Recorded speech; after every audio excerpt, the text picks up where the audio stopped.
మిత్రులారా, మీ అందరకు దేవుని గుర్చిన గొప్ప శుభ సందేశాన్ని తీసుకుని వచ్చిన్నాం. దేవుని మాటలు వినండి. దేవుని మాటలను వినుట వలన గొప్ప ఆదరణ, గొప్ప సంతోషము మన జీవితంలో కలుగునండి.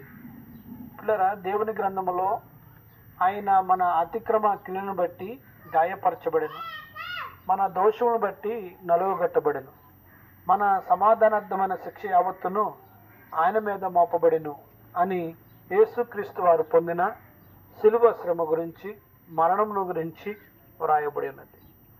ఆయన నోట ఏ కపటము లేదండి, ఆయన ఏ దోషమును చేయలేదు. మరి ఎందు నిమిత్తము యేసుక్రీస్తు వారు ఇంత ఘోరమైన శ్రమను పొంది ఉన్నారు? యావత్ మంది గ్రహించాలి, పరిశీలన చేయాలి. దేవుని గ్రంథం అంటుంది, ఏ భేదము లేదు, మనుషులందరూ పాపమును చేసి దేవుడు అనుగ్రహించి మహిమను పొందుకోలేకపోతున్నారని. పాపం వల్ల వచ్చిన జీవితం మరణమని రెండవ మాట సాక్ష్యం ఇస్తోంది.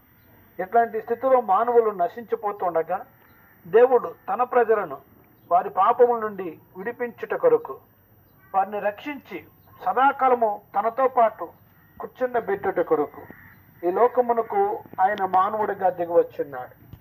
కాలము పరిపూర్ణమైనప్పుడు తన ప్రాణాన్ని యాగముగా ప్రతి మనుషుని కొరకు శిలువ మ్రాను మీద అర్పణగా అర్పించున్నారు. ఆయన సజీవుడిగా తిరిగి మూడో దినము లేచున్నాడు. ఈ రీతిగా యేసుక్రీస్తు వారు చేసిన పుణ్య యాగము ద్వారా ప్రతి మనుషుడు నీతిమంతుడిగా తీర్చబడి దేవుని రాజ్యానికి వారసులు అవుతున్నారండి. ఎందరైతే ఈ విషయాన్ని ఎరిగి యేసు నా ప్రభు అని, నా పాపముల కొరకు మరణించి తిరిగి సజీవుడిగా లేచినాడని హృదయమునందు విశ్వాసమును ఉంచుతారు, వారు నిత్యజీవునికి వారసులు అవుతున్నారు.